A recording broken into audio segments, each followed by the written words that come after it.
Baie welkom by vandag se aanlyn preek. Dit is lekker om saam met jou te wees. Ek begin met 2 stellings oor verhoudings. Die eerste een is, verhoudings is waar ons oortuigings en of ons belydenisse neerslag vind. Wat bedoel ek?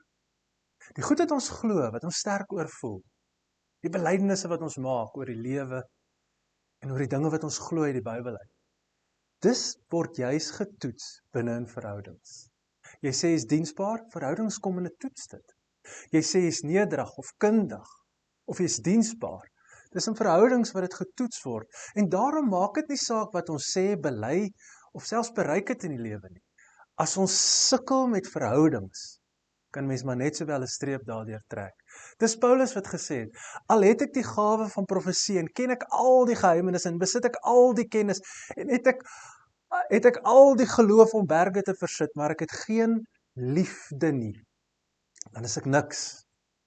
'n Gebrek aan suksesvolle verhoudingslewe, waar daar nie liefde is nie, trek 'n streep deur baie van die groot en wonderlike dinge wat ons soms bereik. So verhoudings is waar ons belydenisse neerslag vind. 'n Ander opmerking en stelling wat ek wil maak, is dat verhoudings is deesdae baie verwronge. As jy dink aan TV-reekse, verhoudings is nie baie gesond nie. As jy dink aan die smaakmakers op sosiale media, of selfs iets soos pornografie, hoe verkeerd dit eintlik verhoudings en intimiteit uitbeeld. Dit is verwronge. Deesdae met kunsmatige intelligensie, kan jy vir jou 'n romantiese persoon skep, met wie jy in verhouding is. Ek het hierdie week 'n artikel gelees en ek het 'n aanhaling daaruit wat praat oor volwassenes in Amerika. Hy sê nearly 1 in 5 adults in the United States report having interacted with an AI for romantic purposes, and that the social companionship segment of the AI market now accounts for nearly 39% of total AI companion industry. Die artikel gaan verder deur te sê, daar's verskeie mense wat sonder om te blik of te bloos vir jou sal sê, hy of sy het romantiese verliefgevoelens teenoor hierdie AI-agent. Ek dink verwronge is nie 'n verkeerde woord nie. Ons het rigtingwysers nodig as dit kom by verhoudings. En dit is die reeks waarmee ons besig is. 'n Paar goed het die lyne so deur mekaar geraak, het die wit en swart so grys geraak, dat ons bietjie nodig het om net weer 'n paar goed oor sekere goed te sê, en dit as rigtingwysers vir onsself te sê. God skep die mens vir verhouding. As ons dink aan die skepingsvertelling, dan vind ons dat God op 'n stadium na alles kyk en hy sê, dit is baie goed. Maar dan kyk hy na die mens en dan sê hy, dit is nie goed nie, dat die mens alleen is nie. Ek sal vir hom iemand maak wat hom kan help, sy gelyke. Soos of God daar alreeds sê, die mens is gemaak vir verhouding.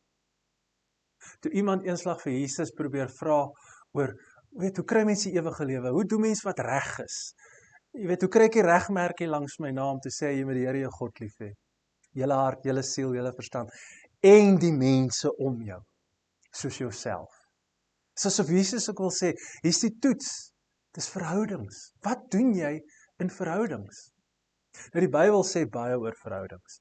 Maar ek wil hê ons moet na een gedeelte toe gaan, en net 4 pilare gaan uithaal, vir goeie, gesonde verhoudings. En dit kom uit Efesiërs 4, en ons gaan lees daar vanaf vers 25 tot en met vers 32. Net interessant, die opskrif van hierdie gedeelte is riglyne vir die nuwe lewe.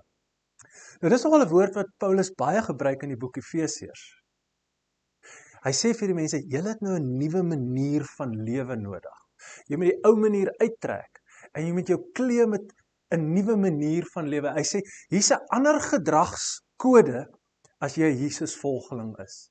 Vroeër het jy op sekere maniere opgetree. Vroeër het jy gedoen wat jy wil, gemaak wat jy wil, jou oorgegee aan jou eie begeertes. Vroeër het jy gedoen wat jy wil in verhoudings, maar nou, as Jesus-volgeling, is daar 'n paar ander beginsels, en dan raak hy baie prakties, spesifiek oor verhoudings, oor hierdie riglyne van die nuwe lewe. Kom ons lees dit saam.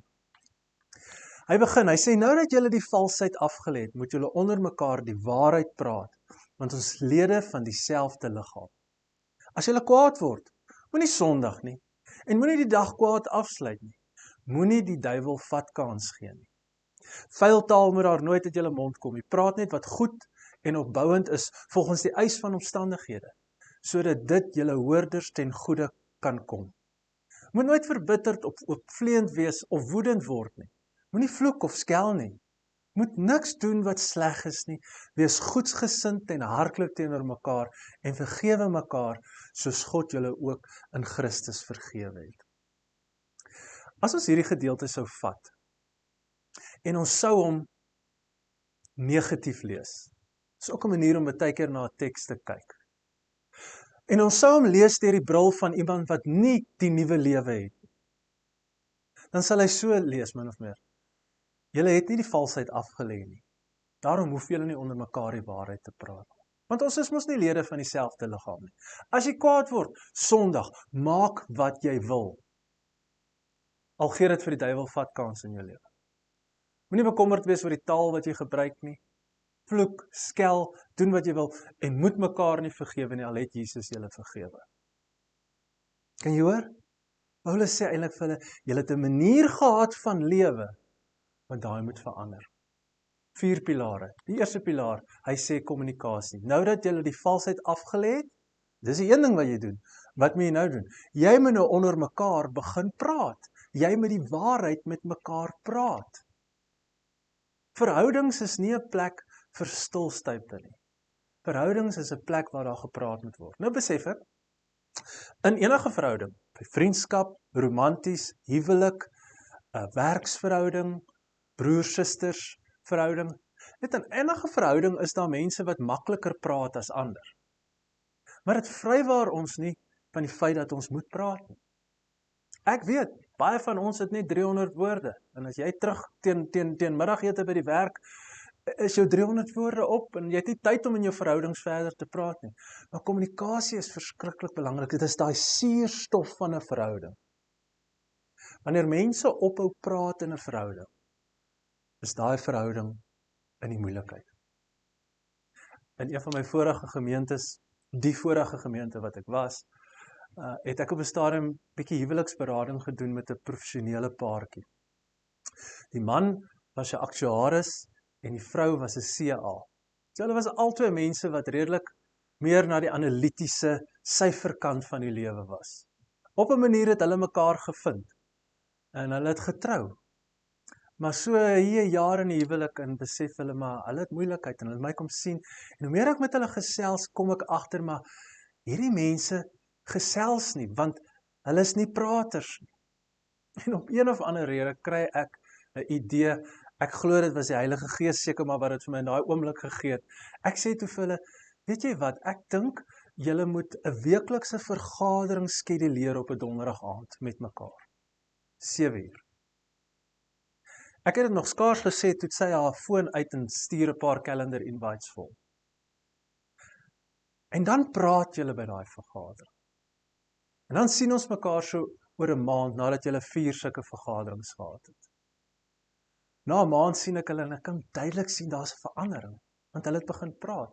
Die man sê, nee, dit gaan baie goed. Ons het ons weeklikse vergadering, ons calendar invites wat ons accept en dan woon ons dit by. Ons het selfs 'n sakelys en so 'n klein notieletjie van wat by die vorige vergadering gebeur het. Ons praat. Wat jy ook al moet doen, jy moet praat in verhoudings. Dan sê Paulus, nie net praat nie, jy moet waarheid praat. Leuns vernietig 'n verhouding.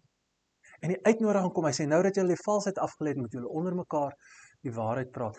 Waak in jou verhouding teen leuns. Leuns rig skade aan wat ondenkbaar is, wat baie keer moeilik is om te herstel, as daar vir mekaar gejok word, en vertroue word gebreek. Daar's 'n anonieme aanhaling wat sê, the truth may hurt for a while, but a lie hurts forever. A lie hurts forever. Maak seker dat jy praat, maar dat jy ook die waarheid praat. Want vir verhoudings om vorentoe te gaan, moet ons waarheid praat. Waarmee sukkel ek? Waarvan hou ek nie? Wat moet ophou? Wat moet begin doen word? So kommunikasie is baie belangrik. Die tweede punt is konflikhantering. Hy sê as jy kwaad word, moenie Sondag nie en moenie die dag kwaad afsluit nie. Moenie die duiwel vatkans gee nie. 3 belangrike goed. Hy sê as jy kwaad word, moenie Sondag nie. En as ek so hierdie lees, dan sit asof Paulus sê kwaad word so seer is nie die probleem nie. Dis die optrede wat vloei vanuit kwaad word. Wat jy moet waak oor. Byvoorbeeld, ons almal beleef soms 'n tipe van 'n padwoede. Raak kwaad vir iemand wat voor jou inry of iemand wat nie reg bestuur nie en jy dink goed van ons, sê goed, van ons wys goed. Maar jy kan kies waar jy daai stop. Jy kan dalk iets dink en jy stop dit daar. En doen niks nie. Maar baie van julle het gehoor nou 2 weke terug iets wat in Johannesburg gebeur het, dat op die ou ende is iemand geskiet. As gevolg van padwoede. Dus ek het die kwaad net laat gaan en dit het geloop na verkeerd toe. Baie keer gebeur dit ook in verhouding. Ek laat my kwaad net gaan en ek sê goed, doen goed wat ek nie moes doen nie. En dan sê Paulus, moenie die dag kwaad afsluit nie. Die oorspronklik sê, moenie laat die son sak op jou toorn of op jou woede nie. So wat hy daardeur sê is, dis nie 'n geforseerde ding elke aand, as ons nou beklei het, ons moet voor ons bed toe gaan, ons moet hierdie uitsorteer nie. Hy sê net, ongehanteerde goed op die ou einde gaan jou pootjie, jy moet dit hanteer. Want ek bedoel, wat van as jy nou kwaad geword het nadat die son gesak het? Moet jy dan wag vir môre voor die son sak om dit uit te sorteer? Hy sê net, moenie dit laat oorstaan. Moenie dit te lank onder die mat invee nie.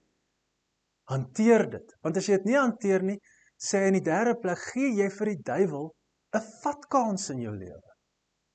Kyk, ek dink nie die duiwel het nodig dat ons vir hom enige kans gee om in ons lewe verwoesting te saai nie, want baie keer kry hy dit reg sonder dat ons hom 'n kans gee. Maar hier is 'n deur wat jy oopmaak, wanneer jy nie 'n saak hanteer nie. Kan ek net sê van sake hanteer, ek sê dit altyd vir paartjies ook. As jy nou beklei het en jy's kwaad, ons almal was al daar. En jy besef, hier gaan nie 'n resolusie wees, ons gaan nie hierdie ding uitsorteer. Doen die volgende. Sê vir jou, die persoon wat saam jou in watter verhouding ook al is, ek is kwaad nou. Maar hierdie verhouding beteken vir my baie meer. En as ek reg is, sal ons dit uitsorteer. Want ons gaan nie die duiwel vatkans gee.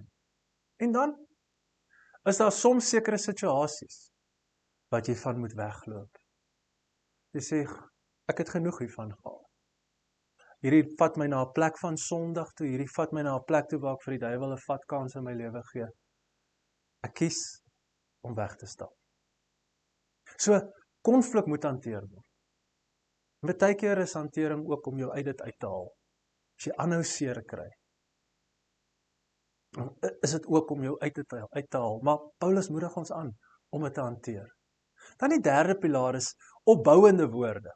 Hy sê, vuil taal moet daar nooit uit julle mond kom nie. Praat net wat goed en opbouend is. Nou baie keer dink ons verkeerdelik, hy praat hier van skel en vloek. Later in die teks noem hy skel, maar hy gebruik 'n ander woord. 'n ander Griekse woord. Die Griekse woord wat hy hier gebruik is sapros, wat beteken onwelvoeglike taal, unwholesome language.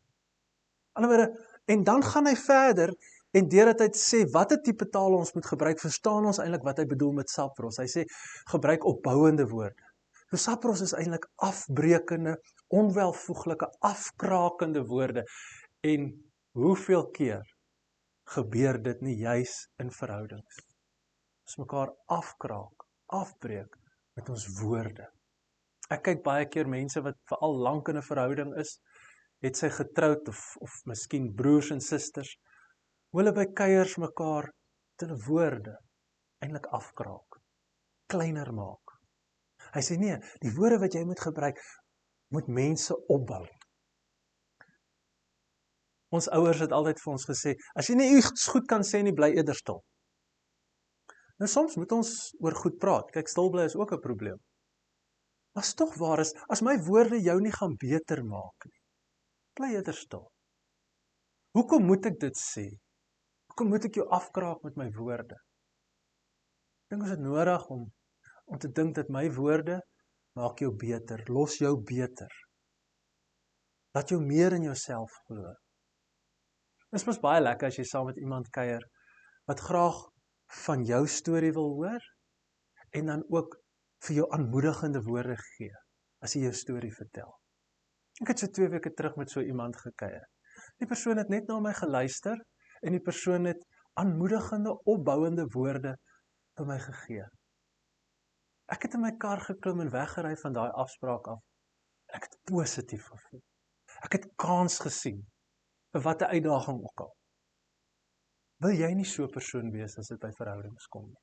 Wat mense beter maak, deur jou optrede, maar veral ook deur jou woorde. Laastens, die laaste pilaar wat Paulus noem is vergifnis. As jy wees goedgesind en hartlik teenoor mekaar, en vergewe mekaar, en dan sit hy 'n tipiese Paulus druk op hulle, soos julle ook in Christus vergewe is. Soos God julle ook in Christus vergewe het. Hy sê, ek wil julle mekaar vergewe, maar onthou, as jy sukkel hiermee, dan jy is vergewe. God het jou vergewe. Nou verhoudings is 'n plek waar ons seer kry. Meningspeilings oor wat is die top 5 goed wat verhoudings laat werk. Al daardie meningspeilings, binne in dit is daar goed soos tyd, kommunikasie, liefde, of wat ook al. Maar al 5 het die volgende in. Die vermoë om te kan vergewe, want in verhoudings kry ons seer. Hoekom? Want 'n verhouding is 'n plek wat jou warm en aanvaar en geliefd laat voel. Maar is ook 'n plek waar jy jouself oopmaak en blootstel, en waar jy kan seer kry. En daarom kry ons die seerste daar.